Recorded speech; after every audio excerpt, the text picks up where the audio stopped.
आप बिहार कर्मचारी चयन आयोग गए, आपकी जी। बात फिर हुई, क्या बात हुई? थोड़ा तो विस्तार से कान से और आँख से जो विकलांग है, उनकी सीटें कुछ खाली हो सकती है। वो लोग एनसीएल के दायरे में नहीं आ रहे हैं, जैसे शेड्यूल कास्ट के लोग हैं या जनरल हैं, तो उनका भी रिजल्ट इस मतलब उच्च न्यायालय में जाने की वजह से जब फंसा सीटें हुआ है। कम रह जाएंगी तो इनको सेकेंड लिस्ट लाना पड़ेगी। जो सीजीएल 3 की जो बहाली लानी थी, हाँ। जिसके लिए 2018 से ही लगातार विभाग कह रहा है कि हम लाएंगे, आयोग कह रहा है। नमस्कार, आदाब, सत श्री अकाल। लाइव नेशन 7 में आपका स्वागत है। मैं शादाब मलिक। अगर अभी तक आप लोगों ने हमारे चैनल को सब्सक्राइब नहीं किया है तो ज़रूर सब्सक्राइब कर लें।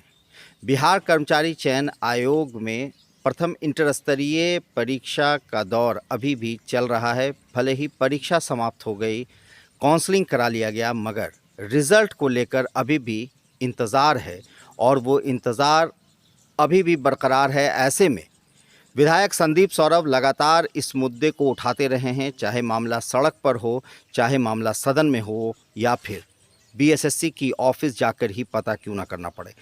संदीप सौरभ हमारे साथ हैं, हम उनसे बात करेंगे कि संदीप, आप बिहार कर्मचारी चयन आयोग गए, आपकी जी। बात फिर हुई, क्या बात हुई?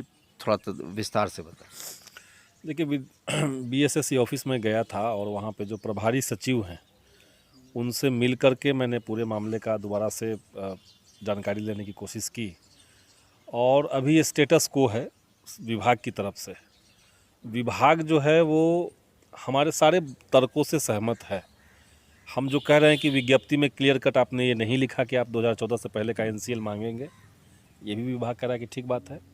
हमने कहा कि सीजीएल की बहाली में आपने क्यों लिया, और जब एक समूह के छात्रों को आपने ले लिया तो उसी विज्ञापन पे दूसरे जो बच्चे हैं जो इंटर स्तरीय हैं उनका क्यों नहीं ले रहे हैं।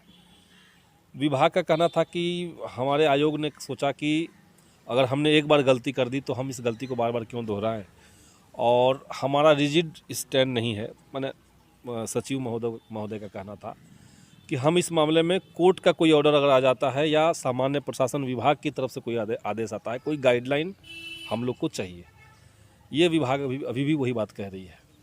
इससे पहले सामान्य प्रशासन विभाग भी मैं गया था, वहाँ से जाकर के जब बात की तो उन्होंने कहा कि इस मैटर को, पहले तो एक लेटर देने में गया था, उसके बाद बातचीत हुई और 15-20 दिन के बाद उन लोगों ने इस पूरे मामले को विधि विभाग में भेज दिया है। तो असल में मुझे लग रहा है कि, और मुख्यमंत्री कार्यालय को ये बात पता है, पूरा मामले का संज्ञान मुख्यमंत्री कार्यालय में दिया गया है। मुख्यमंत्री साहब का जो सेक्रेटरी थे उनसे मेरी बात हुई, 2-3 बार फ़ोन पे बात हुई। लेटर देख करके उन्होंने मुझे रिप्लाई भी किया, उन्होंने कहा कि इसका समाधान निकाला जाएगा जल्दी ही।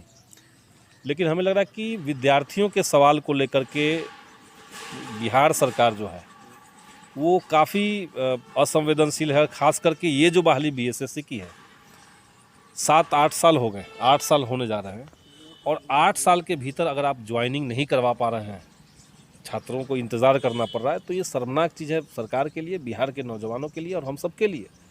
और इसीलिए इस बार भी विधानसभा में हमने ये सवाल दिया है और हम कोशिश करेंगे कि सारा एनसीएल सरकार स्वीकार करे।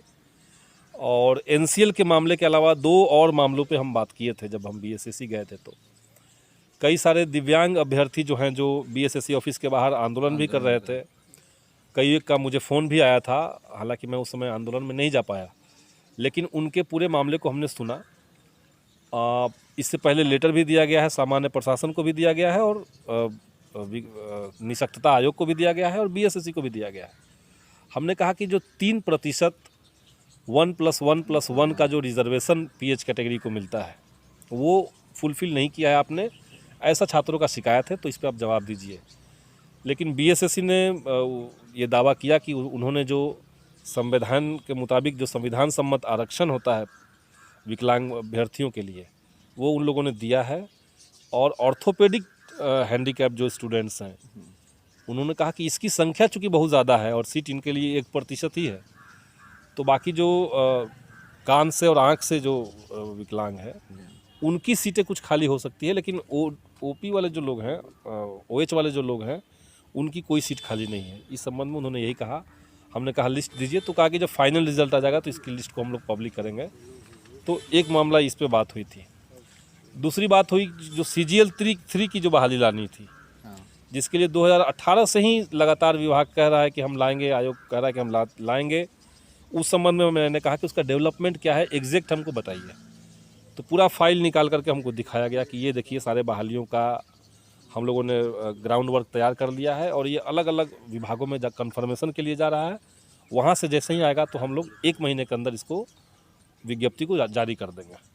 तो एक ये मोटा मोटी बात हुई तीनों मामलों को लेकर के।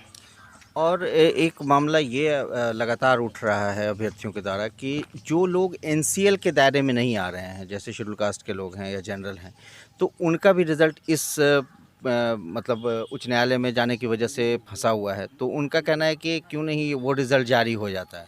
देखिए टेक्निकली ये संभव नहीं है, क्योंकि इसके बाद सेकेंड लिस्ट भी आना है।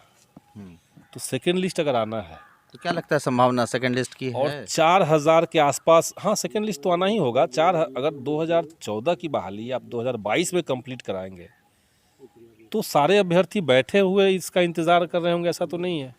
कई सारे लोग दूसरे जगह पे चले गए होंगे, कुछ लोग कहीं और और चले गए होंगे। 14,410 में से 10 से 15% तो ऐसे भी एब्सेंट हैं। एब्सेंट भी लोग हैं।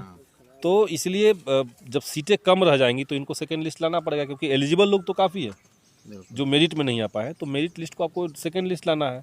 तो मेरे ख्याल से टेक्निकली ये संभव नहीं है कि 4000 स्टूडेंट्स का अगर मामला फंसा हुआ रहेगा तो फाइनल रिजल्ट देकर के उसकी ज्वाइनिंग हो जाएगी। ये कठिन काम है मेरे ख्याल से। चलिए, तो बहुत बहुत धन्यवाद। जी शुक्रिया। तो संदीप सौरन ने विस्तार से सारी बातें बताई कि उनकी सचिव से क्या बात हुई है और इसे लेकर वहाँ काफ़ी लंबी चर्चा हुई और उस पूरे चर्चे को आपने इस वीडियो में देखा। बने रहे हमारे साथ, देखते रहे हमारा वीडियो। अगर आपको हमारा वीडियो पसंद आता है तो हमारे चैनल को ज़रूर सब्सक्राइब करें। फेसबुक के जरिए देख रहे हैं तो पेज लाइक करें, साथ ही ट्विटर हैंडल पर हमें फॉलो ज़रूर करें। धन्यवाद।